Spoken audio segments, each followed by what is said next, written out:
Muito bem, então, bom dia. Hoje, dia 10 de setembro, né, de 2020. Sejam todos bem-vindos a esse GT, né, o GT de Educação, Comunicação e Tecnologias. Então, para quem não me conhece ainda, eu sou a professora Manuela, sou docente do Departamento de Pedagogia e vou estar encaminhando os trabalhos dessa manhã, tá bom? Então, nós temos 3 trabalhos, como eu vou mostrar para vocês aqui agora, né? Nós temos o trabalho da Taine, Educação e Tecnologia, Jogos Eletrônicos no âmbito escolar. Depois nós temos o trabalho de Irlene Viviane Paré, Residência Pedagógica de Pedagogia e Implementação 2020 na Unicentro. E depois o trabalho da Sabrina Aparecida de Oliveira e da Helena da Aparecida Oliveira, podcast como recurso pedagógico, desafios e possibilidades no ensino remoto. Então, como eu já tinha mencionado, né, cada apresentador tem de 5 a 10 minutos para fazer a sua apresentação, e depois mais 5 para discussão dos convidados e assim por diante, tá? E daí nós finalizamos e já passamos para o próximo. Eu só solicito, então, que quem não estiver apresentando, feche os seus microfones, mas eu gostaria muito que todos abrissem as suas câmeras, tá? Para a gente se sentir mais junto, mais acolhido, isso é bastante importante. Muito obrigada. Então, nós vamos iniciar os trabalhos de hoje nessa mesa com a Taine Sense, com o título Educação e Tecnologia, Jogos Eletrônicos no âmbito escolar. Certo? Então, boa sorte. Tá preparada, Taine? Tudo certo? Vamos. Então, tá bom. Então, vamos lá. Pode começar. Então, como a prof já falou, o meu título é Educação e Tecnologia, Jogos Eletrônicos no âmbito escolar. Por que escolhemos esse título? Esse título foi pensando que a educação e a tecnologia elas devem andar juntos, porque sabemos que os nossos educandos eles estão muito, eles usam muito a tecnologia está presente no dia a dia deles. E pensando nisso, então, nós buscamos saber se é possível levar esse cotidiano da vida deles para dentro da sala de aula, né? E na pesquisa nós buscamos argumentar a implantação dos jogos eletrônicos como uma ferramenta pedagógica, como um meio facilitador do ensino-aprendizagem. Utilizamos também, como metodologia de pesquisa, a pesquisa bibliográfica e análise qualitativa. Pois, assim, nós estamos analisando os conteúdos de diversos artigos que já foram publicados e serão usados na nossa análise os autores Medeiros e Schimigel, 2012, que eles falam que os alunos eles têm o acesso à tecnologia desde muito cedo. Então, seria como tornar o conteúdo mais interessante, trazendo isso para dentro da sala de aula.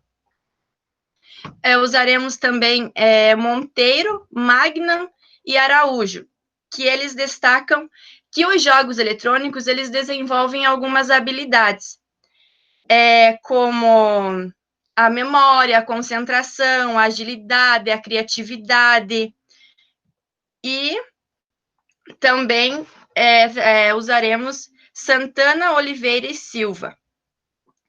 Esses autores, eles falam que devemos desconstruir a imagem negativa dos jogos eletrônicos, pois é algo que já está inserido no cotidiano, né, da vida dos alunos.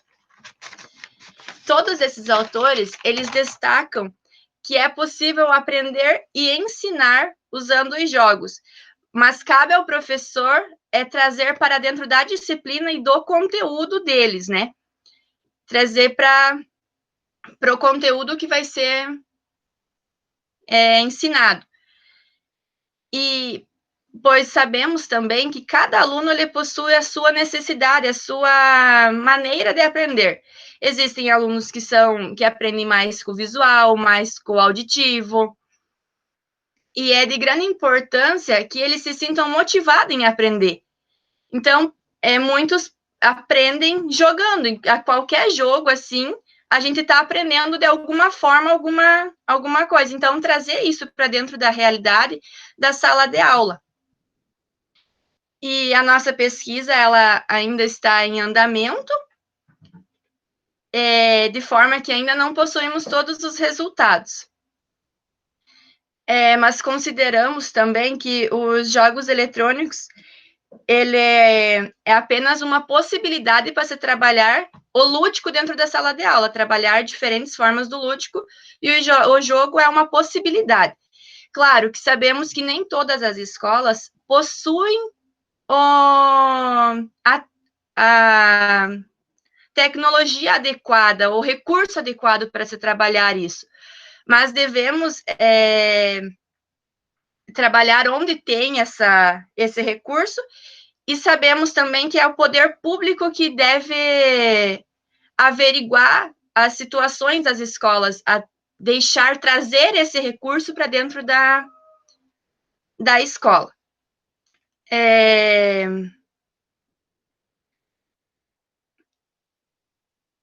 E eu nem respirei.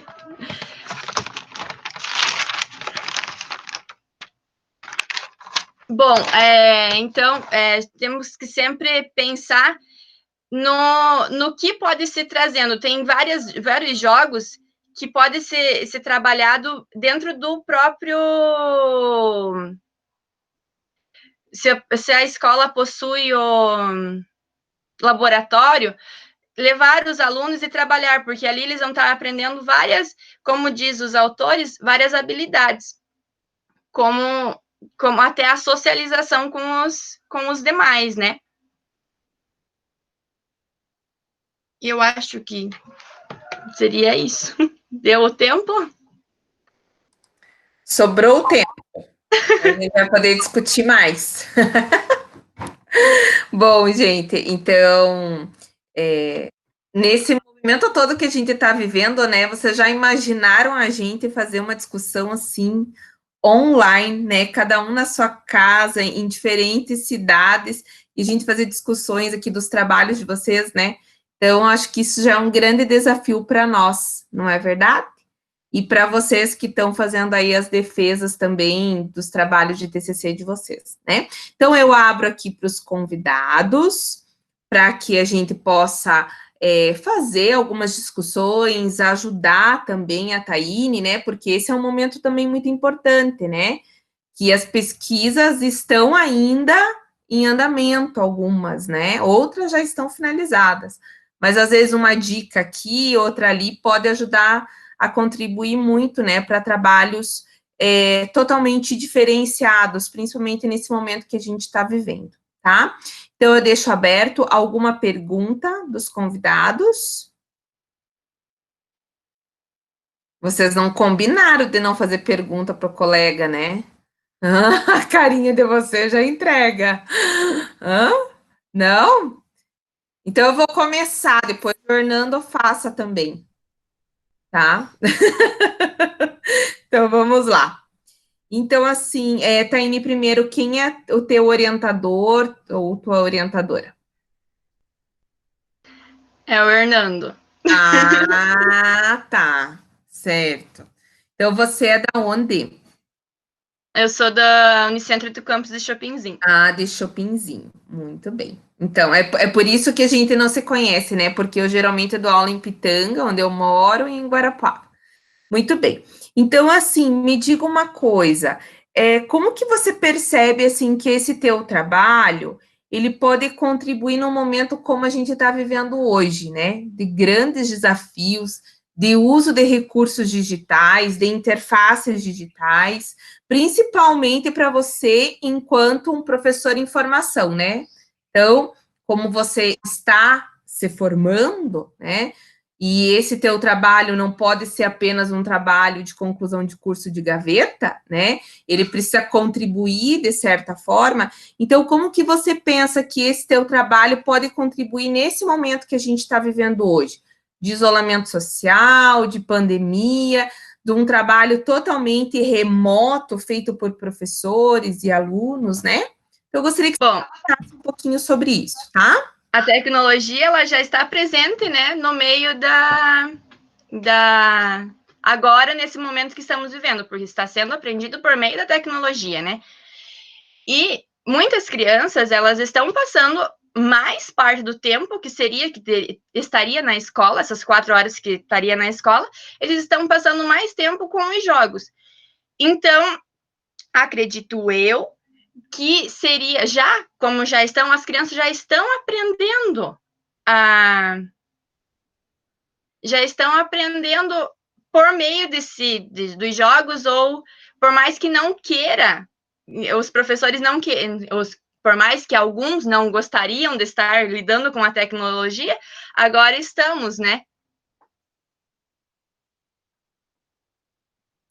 Então, porque assim, o que tu falou é muita verdade, assim, né? Ontem até eu tive contato com uma professora, amiga minha, e ela se muito tímida, eu nunca usava nada, eu só usava o WhatsApp e era isso, né? E era isso, e acabou. Assim, para me comunicar, oi, tudo bem, bom dia, e era isso. E aí, agora, nesse movimento todo em que eu tive que entender que eu precisava me comunicar com as pessoas, com os meus alunos da educação infantil, aí me apavorei. Eu falei assim, como assim? Usar jogo, usar isso, usar streaming, usar Meet, como que eu faço isso, né? Então, primeiro, lidar também com ela mesma. Segundo, com os aspectos de formação. Então, ela não tinha conhecimento sobre isso. Então, talvez aí seja uma forma também de você referenciar isso bem no teu trabalho, porque a formação para o professor, para ele trabalhar com recursos digitais, e hoje a gente tem muito mais interfaces digitais, né? Os jogos online, eles passaram também de um universo aí, né, de transformação. Ele passou de um dispositivo, por exemplo, de um software para interfaces digitais, que são plataformas que disponibilizam esses jogos. Então, que a gente também tem uma transformação do próprio jogo, né? Nesse aspecto aí, para o professor entender o que é esse jogo enquanto um software que evoluiu para interfaces digitais, né? Então, essa formação do professor também é muito importante. Então, não ficar só naquele beabá, né? Mas falar, assim, principalmente que as coisas mudaram e elas vão mudar depois que nós voltarmos, né? Então, acho que uma contribuição, assim, do trabalho, acho que é muito importante para os professores, principalmente agora, nesse momento, tá? Então, E Fernando, opa, fale, querida, fale. nós pensamos também que o lúdico, o professor gosta, muitos professores gostavam muito de usar o lúdico na sala de aula. Agora, nesse tempo, como que eu vou usar o lúdico? O jogo é uma forma de usar, tá? Usando o lúdico nesse tempo de pandemia também, nesse tempo de isolamento também. Justamente. Mas ele tem dificuldade, né? Então ele só fala, mas dificilmente consegue dar andamento. Muito bem. Então, acho que agora o professor Hernando, né? Quer fazer algumas colocações? Deixa eu ligar o microfone aqui. Bom, eu queria falar, na verdade, pergunta e críticas, assim, obviamente que eu não tenho, como a Taíne é minha orientanda, e nós temos o contato já desde o 3º ano, né? Então, nós temos uma discussão bem encaminhada. Primeiro, eu queria parabenizar ela pela apresentação, e eu sempre falo que esse momento é a hora de fazer o treino, né? O treino para apresentação. Então, por exemplo, se ela fica um pouquinho nervosa agora, quando ela for defender o TCC, já vai diminuindo um pouco o nervosismo, porque ela já vai ter uma experiência, já viu como é que é, viu que não é o bicho, né? Não é tão difícil quando você faz a pesquisa, você sabe o que você está falando, né? Então, às vezes elas meio reclamam, mas você tem que apresentar, professor. Tem que apresentar, porque no TCC você não vai fugir, né? Então, quanto antes já ir treinando isso, melhor. As meninas que estão no quarto ano, deixa eu ver quem está ali, a Sabrina também, né, que vai apresentar hoje, a Dirlene. Isso é muito legal, porque aí vocês já estão se preparando para essa apresentação, né? E claro que ano passado, quando nós começamos a trabalhar esse tema, era algo que sabemos que a educação e a tecnologia caminham junto, que os jogos têm elementos bem importantes, mas não sabíamos que seria um momento tão forte como está sendo agora, né? Então, pensar a tecnologia nos seus diversos desdobramentos agora é cada vez mais importante. E como vocês mesmos comentaram, muitos professores e professores que muitas vezes não davam bola, ou pelo menos achavam que, principalmente os jogos, né? Os jogos durante muito tempo teve uma visão muito negativa, como algo ruim, algo que faz mal, tal. Obviamente, tudo que é em excesso faz mal, né? Então, se você passar jogando 20 horas por dia, claro que vai fazer mal, né? Como tudo que a gente faz na vida é, em demasia, ele é prejudicial. Já dizia lá, né, o Aristóteles, né, ética nicômaca, tem que ser o justo meio, nem de mais nem de menos, né? E os jogos, acho que a gente tem que pensar ele nessa perspectiva, né? Ele tem possibilidades, ele tem, num mundo cada vez mais digital, que é o nosso, claro, escolas têm realidades totalmente diferentes, né? Tem escolas que... Bom, o nosso próprio campus de Chupinzinho tem dificuldades de acesso à internet, Pitanga também tem dificuldades de acesso à internet, né? Então, claro que a gente sabe dessas dificuldades. Mas em lugares que tem um pouco mais de acesso, ou daqui a alguns anos esperamos que as coisas, né, tenham mais acesso, isso possa ser pensado com carinho. Todas as metodologias, ou várias metodologias, em algum momento foram vistas como algo negativo, ruim, e depois vão sendo explorados para ser melhorado, né? O cinema é um exemplo disso.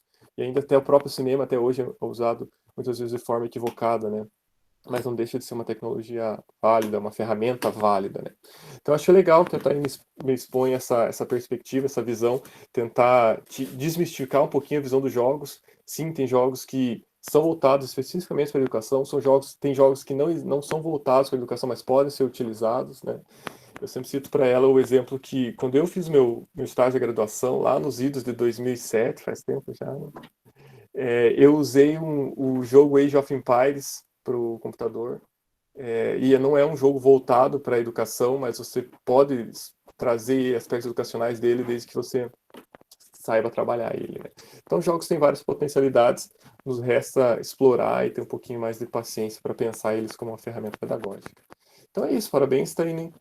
Fiquei bem feliz com a tua apresentação. Acho que você conseguiu cumprir essa etapa e vai se preparando mais para quando tiver a nossa defesa, você está cada vez mais afiado. E se as defesas forem online, ou às vezes até presencial, a professora Manuela, e é bom você já ir conhecendo ela, que pode ser que ela já tope com você aí nessas defesas também, né? Então é isso, parabéns, e é isso. Obrigada, meu amigo. Obrigada. Olha, você teve várias indicações ali de parabéns no chat, então às vezes as pessoas não falam, mas te indicaram, tá? Eu também quero te parabenizar. É sempre muito bom a gente ter discussões assim, né? Momentos de discussões sobre isso, porque uma coisinha às vezes abre para a gente pensar em um detalhe que não foi dito, pensado e assim por diante, tá bom? Então, parabéns, Taine. Agora nós vamos para a pessoa mais nervosa, eu acho, dessa sala. A Taine não estava bem calma. Vamos agora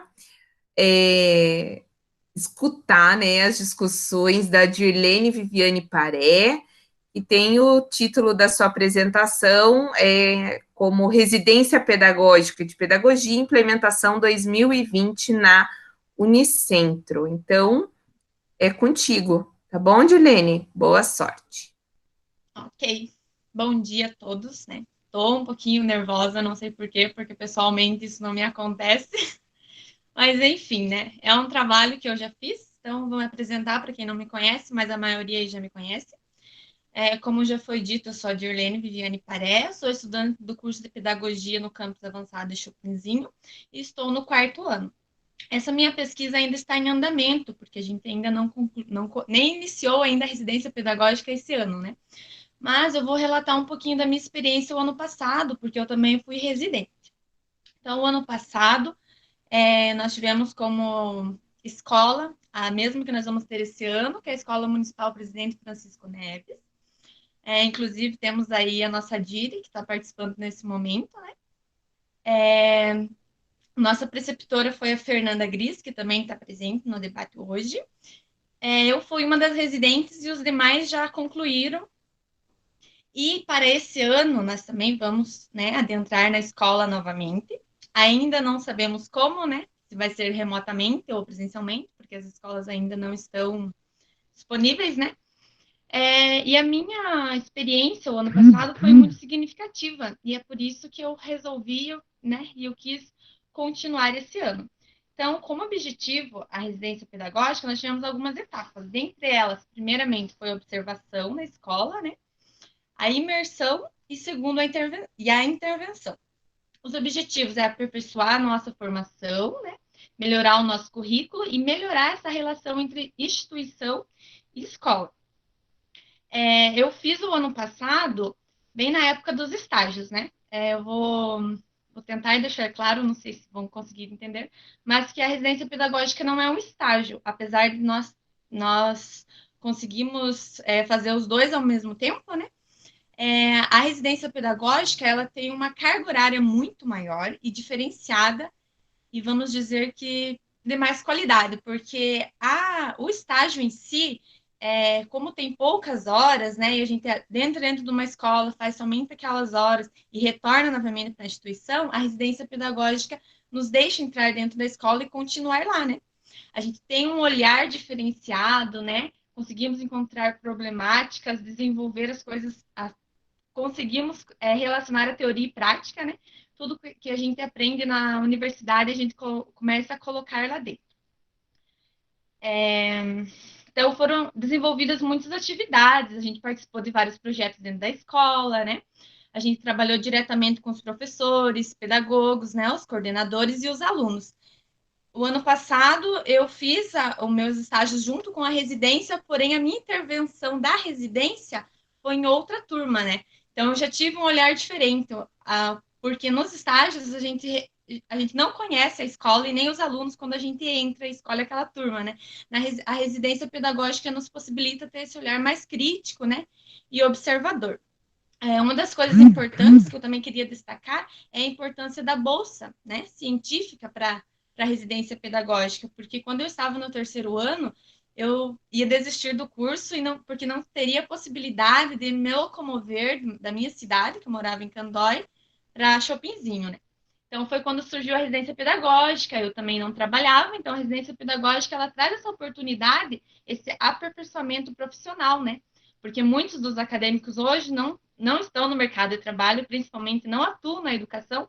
Então, meu primeiro contato foi através da residência pedagógica, eu consegui mudar de cidade, hoje atualmente moro em Chopinzinho, né? E trabalho nessa mesma escola onde eu iniciei a minha residência pedagógica. Então, essa experiência para mim foi muito gratificante e ainda está sendo. Espero que eu ainda possa contribuir muito mais, né? Tanto na universidade quanto acadêmica, como profissional na escola e residente, né?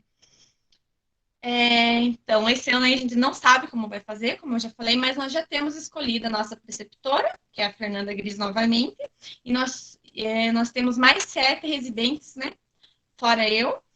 Esse trabalho eu estou desenvolvendo com a professora Suzette, né, que é a minha orientadora também, já fizemos alguns artigos no ano passado, apresentamos na Semana de Pedagogia, mas esse ano a gente ainda está na espera e na expectativa como vamos adentrar dentro da escola remotamente, ou se vamos conseguir, né?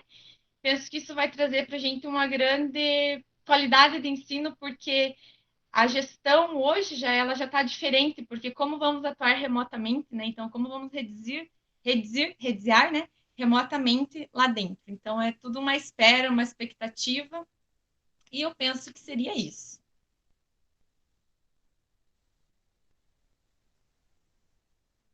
Não sei se já ultrapassei o tempo ou falta. Não, como eu disse, né, teremos um tempinho a mais aqui para discutir. Então, parabéns, Juliane, também pela tua apresentação. Eu deixo aberto aos convidados para fazer algum tipo de pergunta. Pode ser por áudio ou pelo chat.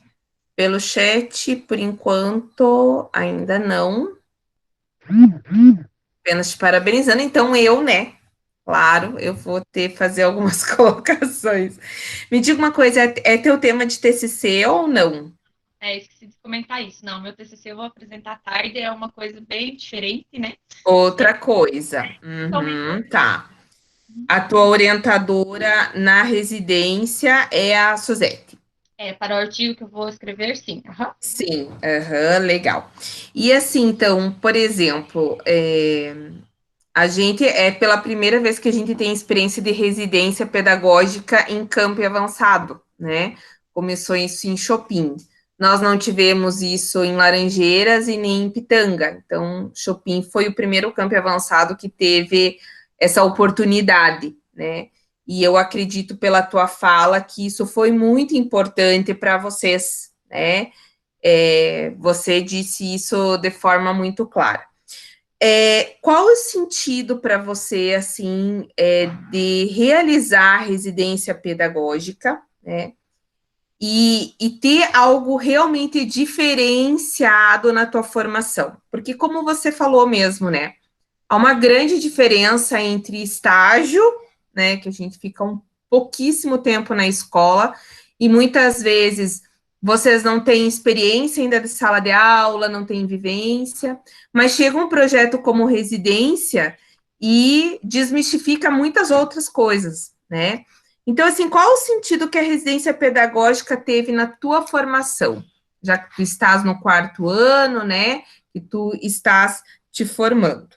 E também quais foram os maiores desafios, porque entrar assim num projeto como esse, às vezes nem é sempre 100%, né? Teve algum desafio aí, então eu gostaria que você falasse um pouquinho sobre isso, tá?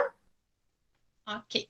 Então, como eu disse, foi o meu primeiro contato com a educação mesmo, com a escola. E quando a gente está no 3º ano, é muita expectativa para o estágio, né? Também é uma preocupação, então eu consegui ter esse olhar diferente. No estágio, tive todo aquele nervosismo, porque era muito pouco tempo de observação e regência, né? Era muito corrido, até mesmo o planejamento das aulas.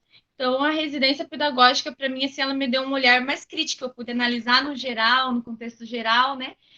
ela, ela agregou assim na minha vida a questão que eu pude unir mais a teoria com a prática, porque eu tive que ter um olhar crítico, né? Tanto as nossas discussões, as nossas reuniões, os textos que a gente pesquisava, né? A conversa com a coordenação em geral, né? Que quando eu adentrei eu ainda não trabalhava nessa instituição, né?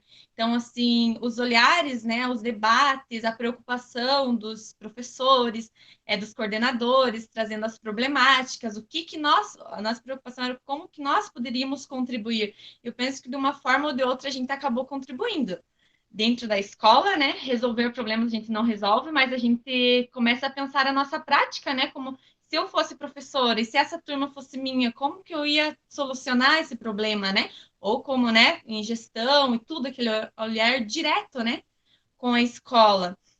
Então, para mim, isso foi muito rico, porque depois que eu iniciei dentro da escola a trabalhar, eu já tive essa visão de uma escola no geral, nas turmas, né? Tanto que eu sou ainda estagiária lá, então eu consegui passar por todas as turmas, eu conheço todos os professores, os alunos em si, né? Quais seriam os problemas, as maiores dificuldades, né? E é bem difícil, porque o olhar que a gente tem de fora de como solucionar essas problemáticas e como eu vou atuar eu como professora é diferente. Então, eu penso que isso que agregou muito na minha vida, a gente saber que a gente, pelo menos, tem que tentar solucionar, né? Fazer essa teoria, essa praxis, né? Tentar achar teorias, embasamentos teóricos científicos, principalmente, porque quando a gente olha, a gente tem muitos achismos, né? E na faculdade nós já conseguimos ter essa concepção mais crítica, né? Que autor vou usar, como posso resolver cientificamente, porque nós tínhamos um projeto, então não poderia ser só eu acho que é assim que se resolve, não, né? Nós teríamos que embasar isso. E penso que seria isso, não sei se respondi. E assim, tiveram alguns desafios, coisas assim que você não imaginou passar e teve que passar, sabe? Porque Uhum. tudo é mil maravilhas, né? Então, a residência pedagógica era um projeto piloto, né? mas ela já, se eu não me engano agora, não sei se eu vou falar, seriam 2 anos. Eu participei, eu entrei o ano passado, então a residência pedagógica no início era toda, teve aquela dificuldade, todo mundo conhecia, ninguém sabia o que era, então eu entrei depois. Então, para mim também era tudo novo. Eu penso assim, eu fiz muitas horas, então eu fiz 400 horas em um ano. Os outros residentes fizeram 400 horas em 2 anos, então eles tiveram muito mais tempo. Penso que mesmo que eu tivesse mais horas, né, diferente dos estágios, foi um curto prazo de tempo para mim conseguir observar, para mim montar um projeto. Então, hoje, esse ano, eu penso assim que, como eu já tenho essa observação, eu conseguiria colocar um projeto melhor. Pensando em tudo do que tantas nossas dificuldades, a gente teve bastante dificuldade também, porque a gente estava conhecendo tudo, era tudo muito novo, né? Residência pedagógica era só um projeto, a gente nem sabia se iria dar certo, né? E para mim deu super certo. Penso que para a escola também contribuiu, né? Para a nossa formação, tanto o nosso currículo, por questão de ser pesquisador, né? É diferente dos estágios. Então, a Fernanda disse lá, são 18 meses e tal, então eu tive um curto prazo de tempo, então hoje eu já tenho um olhar diferenciado que eu acho que eu poderia agregar muito mais. Eu acompanhei o ano passado, uma turma também de quarto ano de Guarapuava, e eles falavam muito nisso, ó, a questão assim, é muita carga, todo mundo quer entrar na residência, mas daí, quando estão na residência, aí é muitas horas, tem que fazer muita coisa e tal, né? E daí, às vezes, numa escola tem uma recepção muito boa para o projeto, em outras escolas não tem, né? Então, eu já percebi também que foi bastante positivo a escola recebê-las, né? Também entender esse processo da residência e assim por diante. E essa turma que eu acompanhei, eles tiveram várias experiências, tipo, escolas muito boas e escolas que não entenderam a linha do projeto, o objeto, nada, e aí achavam que os alunos iam lá para tomar o lugar dos professores, sabe? Aquela mentalidade bem antiga, de professor antigo e tal, né? E aí, claro, tinha até problemas dentro da própria sala de aula, de alunos que estavam numa boa escola, que fizeram um ótimo trabalho, e de alunos que não conseguiram fazer nada, né? Então, pelo que eu percebi pela tua fala, vocês tiveram uma boa abertura, né? Conseguiram fazer esse trabalho, assim, de forma diferenciada, para ajudar na formação de vocês. Eu me lembro muito bem quando o projeto de residência pedagógica chegou no departamento, até os professores falaram, meu Deus, mas como que vai ser isso, né? Articular isso tudo em um ano, quando os alunos têm estágio, quando eles têm um monte de atividades, TCC, pesquisa e mais ainda residência, né? E muitos alunos entravam só por causa do dinheiro. Só por causa do dinheiro, né? E aí viram que era um outro universo, que eles tinham que realmente se dedicar a isso, né? Então, eu conversava muito com eles sobre isso. Eu falei, gente, mas vocês se inscreveram no projeto. Vocês, então, se estão numa escola que não está dando abertura, vocês têm que conversar sobre isso.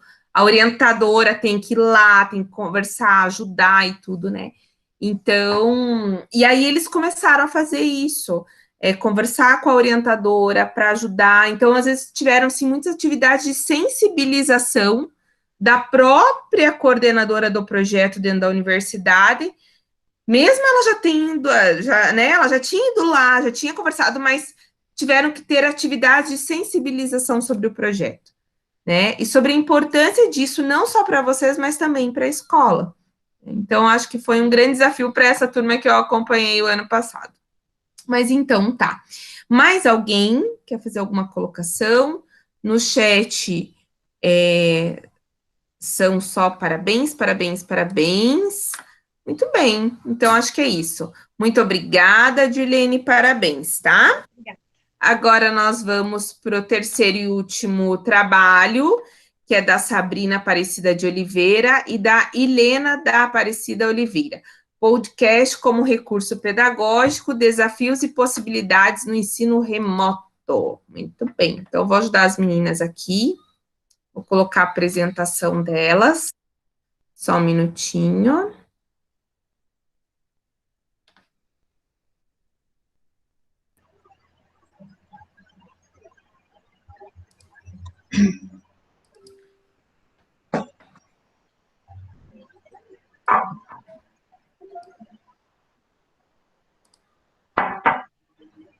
Apareceu na tela cheia? Sim. Tá. Então, vamos lá. Podem começar, meninas. Aí eu vou pedindo para você passar, então, né? Isso, eu vou passando. Não tem problema, tá? Tá. Bom, nosso trabalho, intitulado como podcast, como recurso pedagógico, desafios e possibilidades no ensino remoto, é um relato de experiência sobre o nosso programa de monitoria discente. A Helena da Aparecida Oliveira e Sabrina Aparecida de Oliveira, como autoras, e o orientador professor doutor Saulo Rodrigues de Carvalho. Então, inicialmente, nós começamos a pensar o que a gente poderia fazer na monitoria, porque nós iniciamos a monitoria no período que já estava remoto. E então, o professor, em reuniões, a gente pensou em alguma forma, em algum meio, que o conhecimento ele fosse passado de uma maneira mais dinâmica. Então, foi pensado, além dos textos, além das videoaulas, as lives e as perguntas que o professor disponibiliza, pede aos acadêmicos do segundo ano, que são os que nós fazemos a monitoria. Além disso, precisava de algo mais. Então, nossas discussões foram acerca de podcast, como um meio de divulgação mais dinâmico para facilitar a consolidação. Então, nós não tínhamos conhecimento de como produzir um podcast.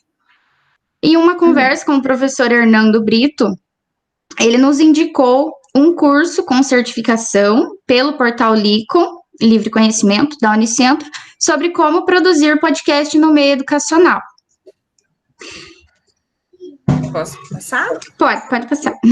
Então, lá nesse curso, tem uma definição de que o podcast é um material pedagógico em formato de áudio e que ele possibilita a inserção de efeitos e a interação entre os interlocutores para que fique de uma forma descontraída, mas também rica em conhecimento.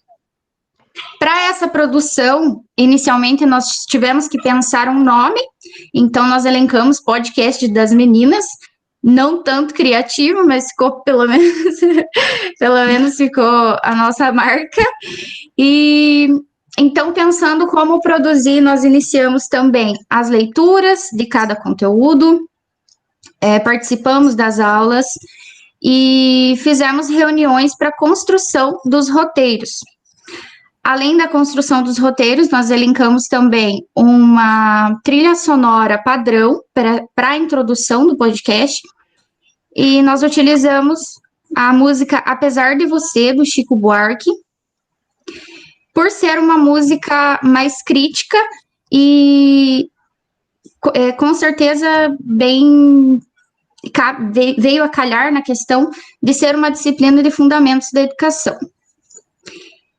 Então, esses podcasts, a gente limitou eles, então, de 3 a 6 minutos, 7 no máximo, para também não ficar maçante, porque senão de nada adianta fazer um podcast e colocar lá de 10 a 15 minutos, ninguém iria escutar, nem eu mesma, né? Então,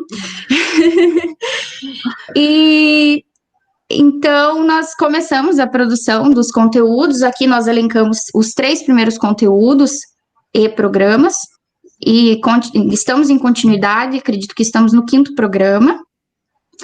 Então, no primeiro conteúdo, foi sobre a Reforma Protestante, com o Martinho Lutero como figura principal, que lutou por uma educação popular, gratuita, obrigatória, com ludicidade e menos punições. Martinho Lutero criticava o abuso do poder da igreja, então ele instituiu a reforma para que a educação tivesse o Estado como responsável, porque a igreja já estava em decadência. Então, logo no conteúdo 2, já seria essa contra-reforma católica, movimento que buscou conter os avanços do protestantismo de Martinho Lutero, em que nós focamos na figura de Jean Amos Comênios. Vocês vão perceber que a gente focou em personagens para explicar os movimentos, para explicar os avanços da educação. Então, Comênios, considerado o pai da didática magna, considerou a educação primordial para o controle dos comportamentos a fim de resgatar o homem do pecado. Para ele, a educação deveria ser para todos, mas baseada numa educação mais voltada para a natureza, na disciplina, e que não houvesse ociosidade. A partir do conteúdo 3, agora minha colega Helena. É comigo. Se vocês escutaram alguns gritos de criança, não se assustem, é só meus filhos. O terceiro conteúdo foi sobre o iluminismo. Ele teve início no século XVIII. Sua principal característica é a quebra da verdade absoluta dita pela Igreja, dando espaço ao conhecimento científico e racionalidade crítica. Ou seja, a Igreja começa a perder espaços, pois os fiéis começam a ser guiados pela razão e não mais pelo Papa. Segundo os iluministas, eles vieram para trazer luz sobre as trevas. A gente focou sobre os dois filósofos, né, os principais que mais se destacaram, Rousseau, que defendia uma educação doméstica, não escolar, pois para ele a criança aprende praticando, não somente usando as teorias. Para ele, a criança aprendia brincando, em contato com a natureza, entre outras coisas, não só dentro de uma sala de aula. Já Kant lutou pela educação gratuita obrigatória, mantida pelo Estado e principalmente laica. Assim, a escola não podia professar religião. Para ele, dar educação para todos era dever do Estado. E com os pais ficava a responsabilidade de manter os filhos na escola. Considerações finais. Para nós, o início não foi fácil, porque começamos junto com as atividades remotas, e eu e a Sabrina moramos em cidades diferentes, então quando uma estava disponível para gravar, a outra não estava. E fomos se adaptando. Tivemos bastante dificuldade para gravar, né, aprender a gravar os primeiros, de forma correta, editar, colocar efeitos, para ficar um podcast leve e não maçante. Eu, em especial, sofri mais, porque eu nunca sequer tinha ouvido falar de um podcast. A primeira vez que eu vi foi quando o professor Saulo nos propôs a fazer ele. Então, eu tive que pesquisar mais sobre ele, porque eu nunca tinha ideia do que era. Mas, para nós, está sendo gratificante a experiência e conhecimento adquirido. Cada conteúdo novo passado pelo professor, pois temos que nos reinventar para criarmos um roteiro. Se alguém tiver interesse, a gente disponibiliza o link, né, para vocês conhecerem o nosso trabalho. Queremos agradecer a oportunidade da participação no programa, em especial ao professor Saulo, pela paciência com nós, e queremos deixar aqui um adendo. Todos tivemos que descobrir a melhor forma para continuar a caminhada acadêmica. Mas o professor Saulo tem se destacado.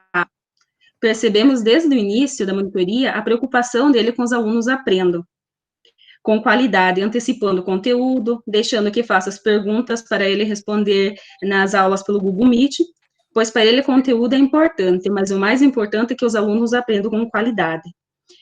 Nosso muito obrigada a todos os presentes aqui hoje. E, para finalizar, queremos dizer que a educação é primordial para o desenvolvimento e aprendizado do indivíduo. Posso retirar, meninas? Pode.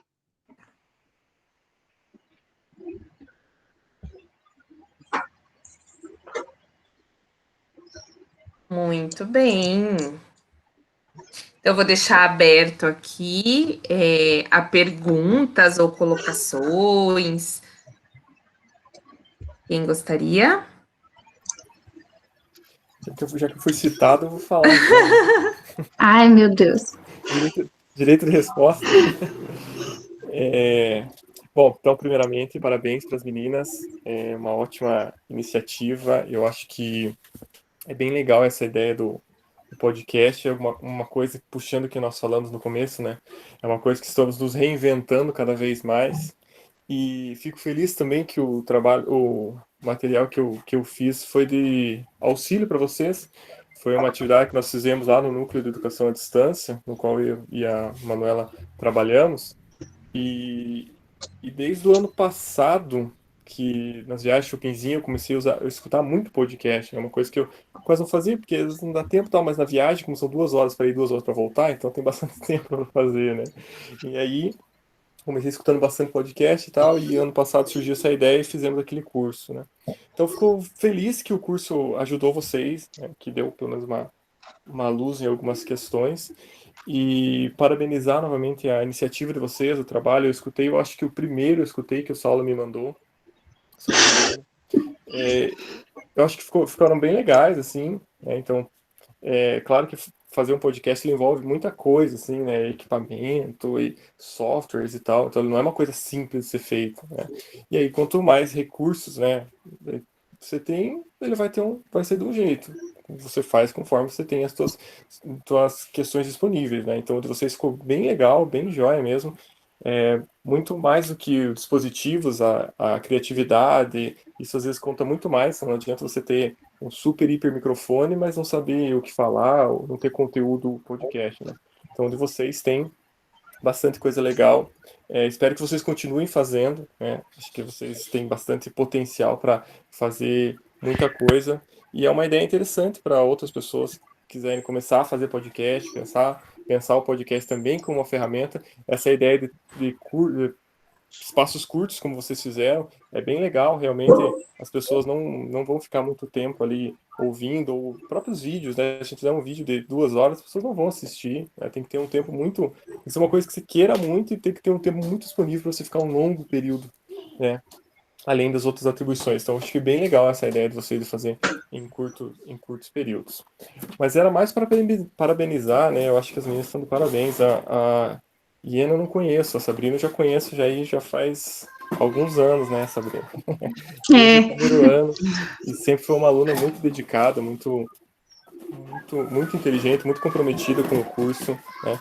Tenho certeza que ela já é uma ótima profissional, e é mais a Unicentro ganhou muito mais com ela do que ela ganhou com a Unicentro, com certeza. Parabéns por toda a sua trajetória aí, e continuem assim, né? Desejo muito sucesso para vocês, e espero que vocês tenham voos bem altos ainda. E quando precisar de mim, só dá um grito, tá bom? É isso, Manu. Obrigada. Obrigada, prof. Com certeza, eu vou te chamar sempre que eu precisar. Esse prof é muito generoso, né? Ele é um gentleman.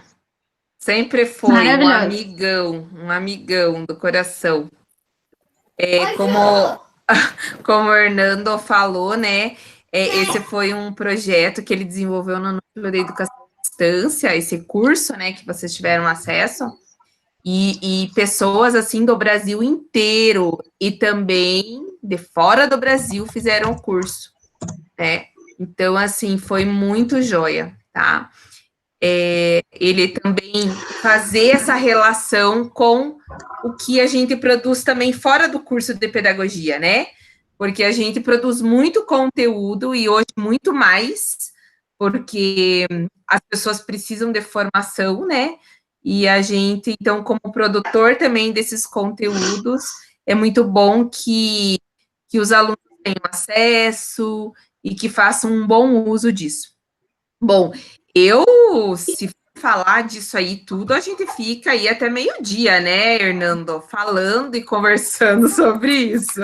Até porque, em termos de produção, a Manuela tem uma produção que deixa muito professor de USP e Unicamp no chinelo, Capaz! Né? É generosidade demais para uma pessoa, né, gente? Todos esses cursos que vocês veem aí do NEAD, tudo, podem ver, tudo Manuela. Tutorial, isso aqui é Manuela. Não é isso aqui nada. é Manuela. É o seguinte, a gente é pressionado para fazer, né, Hernando? Não, mas a Manuela aí é a pessoa responsável, inclusive a própria Semana de Pedagogia, se não foi dado o devido crédito ainda hoje, a Manuela é a principal responsável, tá, pessoal? Então, todas as mesas que vocês assistem, tudo que você vê aí, ó, é a Manuela que organizou tudo, que fez tudo, não tá? é nada. Não é nada, nada disso. É pura generosidade de amigo, sabe? Nada. Ele é Ela assim, daí é um grupo muito bom, muito unido, e isso é muito bom. A gente só dá uns pitacos, né? Mas, ó, a gente fez todo esse teatro para vocês pararem de chorar, meninas, porque as gurias estão com os olhos desse tamanho vermelho, entendeu? Isso só foi um teatro para vocês ficarem bem tranquilas e tal, respirar um pouquinho, tá? Agora eu vou falar da coisa séria lá do trabalho. Primeiro, eu fico com o meu coração transbordando e o Hernando me conhece bem quando eu vejo os nossos alunos fazendo isso, o que vocês estão fazendo, todas essas experiências aqui, né? E aí a Helena fala assim, gente, isso para mim foi um desafio, eu nem sabia o que era podcast, né? Quiçá fazer um podcast. E o que o Hernando falou é muito importante, porque então, assim, a gente que está mais ligado a essas questões, assim, de recursos, interfaces, a gente trabalha com educação à distância e tal. Então, é normal a gente ter no nosso smartphone, né, vários aplicativos, assim, às vezes que ninguém sabia. Eu dou a disciplina de educação e tecnologia aqui em Pitanga, e uma aluna, assim, falou uma coisa muito importante esses dias, que eu não tinha parado para pensar. Ela falou assim, prof, você já imaginou a gente tendo aula lá no laboratório? Eu não ia aprender metade do que eu estou aprendendo hoje. Se eu falo isso para alguém bem cético em relação às tecnologias, a pessoa até vai dizer, ah, sim, claro. Ou, tá, só para não me chatear, vai dizer, ah, não, Manela, tudo bem, tal, mas vai dizer assim, que nada, né? E, gente, todo esse movimento possibilitou os nossos alunos olharem para os recursos, para as interfaces de forma diferenciada. E eu fico com o coração, assim, transbordando de alegria, vendo a discussão de vocês, né? Isso que eu não conheço vocês. Imagina se eu conhecesse essa trajetória. O Hernando já falou que vocês têm uma trajetória linda, então isso já me enche de muita alegria, né? E já vi, assim, que vocês já pontuaram alguns desafios. Mas vejam só, enquanto professor, né, vocês falaram ali, para fazer um podcast, não é só aprender a técnica, o uso do recurso lá. Você tem que saber o que você vai falar. Tanto é que se você entrar lá no Spotify, por exemplo, você seleciona o que você gosta e o que você não gosta. Eu já tive coisas que o título era muito legal, entrei e vi que conteúdo, né? Mas eu já vi coisas que, às vezes, o título não era tão atraente, mas era de uma temática que me envolvia e que, meu Deus, eu fiquei fissurada, eu só queria ficar escutando. Isso desenvolve muitas habilidades, né? Porque, assim, hoje a gente sabe que hoje não, eu digo, há uns meses atrás, a gente não tinha muita paciência para muitas coisas, né? Escutar o outro, assistir alguma coisa, não é verdade, gente? A gente foi desenvolvendo coisas importantes até para a gente aprender de forma diferenciada. É isso que eu converso muito com os meus alunos, né? Existe só uma forma de a gente aprender? Não. Então, assim, quando a gente olha para vocês e fala assim, nossa, eu tive que construir desde o começo esse podcast, né? E eu discuto isso na disciplina de Educação e Tecnologia, por exemplo, como os meus alunos vão agora construir recursos educacionais e que sejam abertos. Vocês construíram recursos educacionais. E a minha pergunta agora, vai ficar aberto? Tem que ficar, né? Eu quero ver também o podcast. Vocês têm que colocar esses podcasts no mundo. As pessoas precisam escutar vocês, né? Um dia eu falei isso numa live para professores da UEL. 1000 professores estavam na live lá. E uma professora bem cética disse, quem disse que eu quero colocar o meu conteúdo no mundo? Aí eu pensei, eu não respondi a ela, mas eu perguntei assim, gente, se somos professores, construímos algo diferente, por que não compartilhar? A ideia do objeto educacional, né, do recurso educacional, é que ele sempre seja aberto, que a gente possa compartilhar. Vocês nunca usaram nada de ninguém na internet? Não é? É uma pergunta. Vocês nunca usaram nada de ninguém. Então, vocês devem isso para as outras pessoas, né? Compartilhar esse material. Então, tá livre ainda? Tá livre ou não ainda o material? Sim. Né?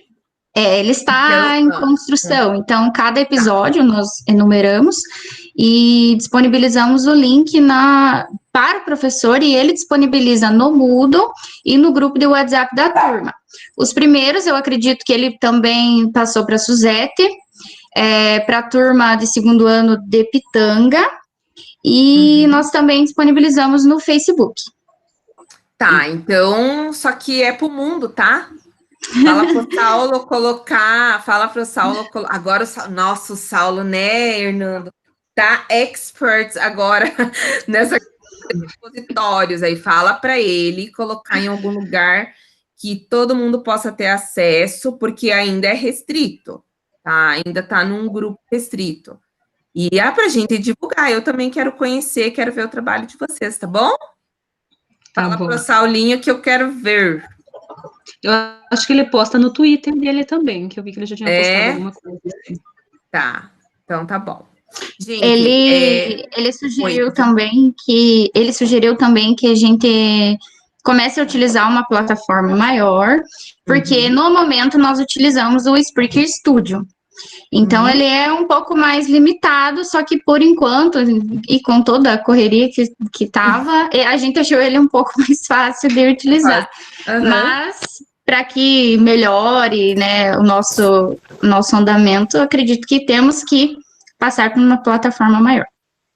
Isso mesmo, era isso aí que eu queria escutar. Se precisar de ajuda, me avisa, eu te ajudo a colocar no SoundCloud, daí a gente consegue vincular ele ao Deezer, ao Spotify, qualquer agregador de podcast. Né?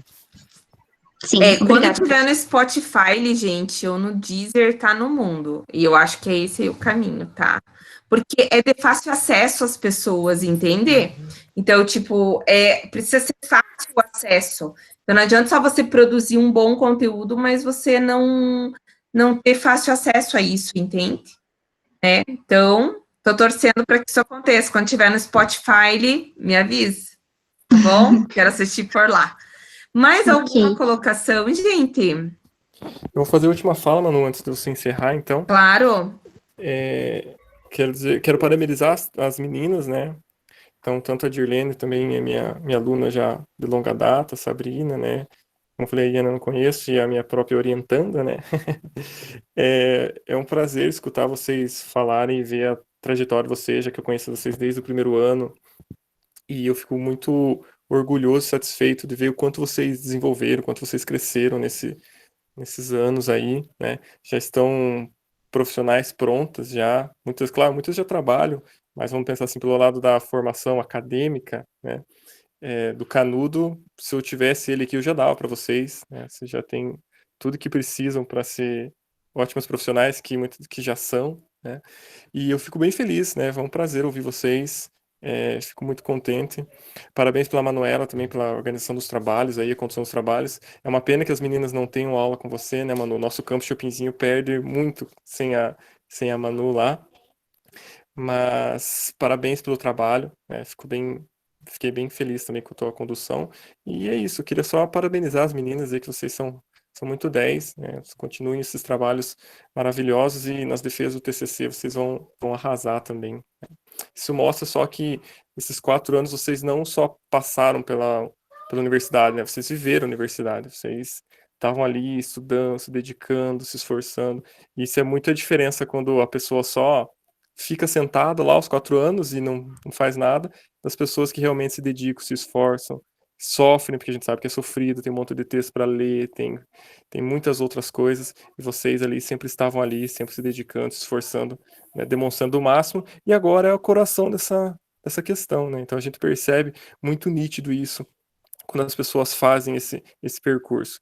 E eu e a Manu, imagino que também, por sermos professores e professoras, ficamos muito orgulhosos de ver como vocês estão brilhando hoje. Parabéns mesmo. E parabéns, Manu. Você sabe que essa semana está ocorrendo aí muito por conta de você, que organizou muita coisa, que correu atrás de muita coisa. E parabéns mesmo, você merece muitos parabéns aí. E é isso. Abraços, e quando todo mundo precisar de mim, só dá um grito aí. Tudo de bom. Ai, é um gentleman, né, gente? Por favor, ó, todo mundo chorando. Eu não posso chorar, Nando, eu tô grávida, não posso chorar, homem A do Manu é céu. Eu posso falar uma coisa? Eu queria Claro, dar deve, parabéns, querida. né, para as meninas, porque eu acho que eu sou a primeira, a única do primeiro ano, né, perto das meninas aí, todo quarto ano, né? Então, eu gostei muito do trabalho delas mesmo, parabéns mesmo para todas elas, né? É uma inspiração, né? Eu que estou iniciando e elas já estão lá terminando, né? Justamente. E é esse espírito que tu tens que ter, né, Helena, sabe? É o espírito das meninas. Eu sempre falo que adoro o quarto ano porque, assim, vocês mostraram que tem muita sensibilidade uma com a outra, todo mundo se ajudando. Isso é muito importante, gente, tá? E o quarto ano é assim, vocês estão pensando, ai, graças a Deus que tá terminando, ou não, né? Vou sentir muita saudade. Já digo para vocês que vocês vão sentir muita saudade, tá? Ano que vem vocês voltam a falar com o Hernando, comigo, com o Saulo, com a Su. Falo, meu Deus, realmente eu não achei que ia ter tanta saudade assim, né? E eu acho que todo esse momento que a gente está vivendo, que a gente não esteve junto, fez também com que a gente ficasse mais sensível, né? Mais sensível a trocar ideias, a estar junto. Por isso que a gente tem que valorizar cada momento assim, tá bom? Hernando, muito obrigada, meu amigo, mais uma vez, sempre muito gentil. Parabéns, meninas, tá? Tem gente assim que desliga a câmera, sabe? Para dar uma choradinha, volta agora, mas é assim mesmo. Manu, Oi, posso? vale, claro. Quero dar parabéns para as meninas, falar que elas foram maravilhosas. A gente construiu uma trajetória muito produtiva nesses 4 anos juntas. Esse ano um pouquinho separado, mas a gente vai levando, vai mantendo a nossa relação. Quando uma está apresentando uma coisa, a outra está sempre lá assistindo. Bagunça, estou no trabalho, então ficou meio complicado para mim. Mas elas foram espetaculares, elas são merecedoras de todos esses elogios, e a tendência é só crescer. Vamos para o mestrado, galera. E isso é importante, isso mesmo. Agora tem mestrado, doutorado na Unicentro, aproveitem, gente, porque nós tivemos que sair para fora para fazer, né, Hernando? E ralar muito, tá? Então tá, gente, então nós vamos encerrando a nossa sessão, tá? Fiquem bem, se cuidem, já passou, viu? Não era para ficar tão nervosas assim, tá? Então, um abraço, um beijo para todos. Depois vai estar disponível lá no YouTube para vocês lembrarem desse momento, tá bom? Tchau, gente. Obrigada. Tá bom. Obrigada. Tchau, eu que agradeço. Tchau.